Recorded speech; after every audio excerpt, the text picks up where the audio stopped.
Okay, we were down in a populated area, and the guys would set up, well, there weren't any roads, but they'd set up these blockades across the trail.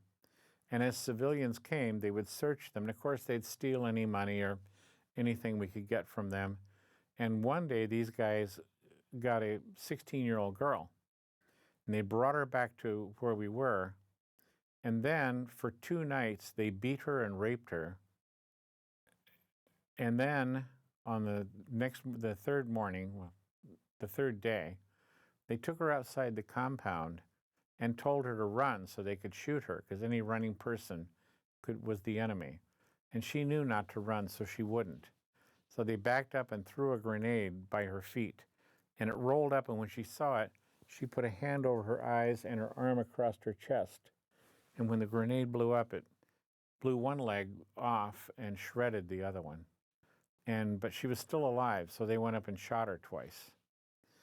And I just I couldn't take that they did that, and so I walked across country by myself to get to an American base to report what had happened. And when I got, first of all, they didn't know what to think about this one soldier walking up to their perimeter. So they held me for a little bit there while they talked to the colonel. And the guys on the perimeter, I told them I was going to report this war crime. They said, "Would you report one for us too?" And what? And they go, "Well, at night, the artillery would fire these flare shells around the perimeter of a base. And they have white silk parachutes. And so when the parachutes would come down, all the kids from the village would run out to gather the silk parachutes. And so this one lieutenant got angry at that, and he got a gun jeep. It's a jeep with a machine gun mounted in the back. And he got up on the machine gun and ordered this corporal to drive out into these dry rice paddies and chase these kids so he could kill them with a machine gun. And he killed a few of them that night. And so these guards wanted me to report that war crime. And I said, "Well, come with me and you report it." And they said, No, we can't do that. It'll get us in trouble." So I tried reporting it, but really the colonel wasn't interested in hearing it at all. So later on, I went back to the unit, and they were going out. It was the rice harvest time. And we'd been guarding these women who were weaving new winnowing baskets. See, after they shell the rice, the hulls and the rice are together. So they make these big winnowing baskets that are about 3 feet across. And they put all the rice in it, and they throw it up in the air so that a breeze will blow the rice hulls away, and they get the finished rice. So the women, when they were weaving this, they weave it out of a thin type of bamboo while it's still green. And the women would sing these songs as they wove things. And it was just, anyway, it was really fascinating to me. Then we went out into the areas where the rice was being harvested. We were supposed to be guarding the harvest. Well, the guys I was with were really looking for another girl to rape.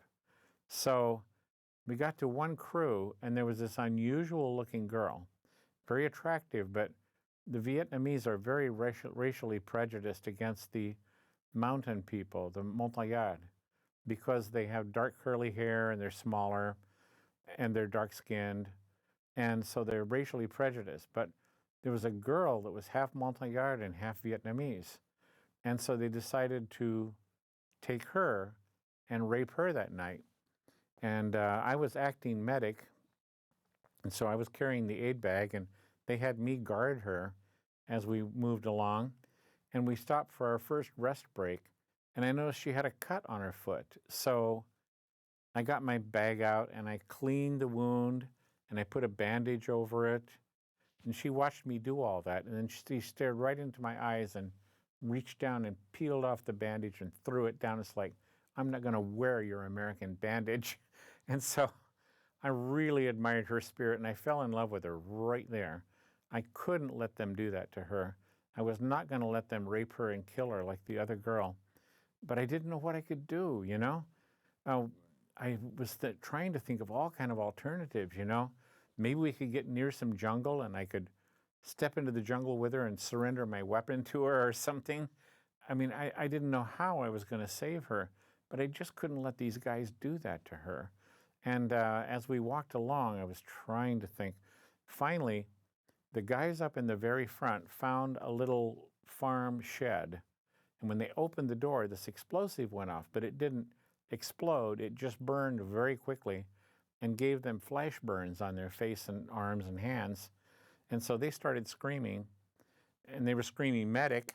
So everyone started to run forward. So I told the girl there was a dry irrigation ditch there with little trees in it. And I said, run away. And she was going, no, you'll shoot me. I said, no, I won't. Run away. So she did. And then I hurried forward and got out my Furacin cream and put it on their burns and all that. And I didn't even get blamed for letting her go. I thought they'd be mad at me for letting her go. But they just felt that I was so concerned about these guys that I forgot to guard her and she escaped. So it was one of the only 2 people I was able to save during the entire war. But at least I kept them from raping her. So the other person I was able to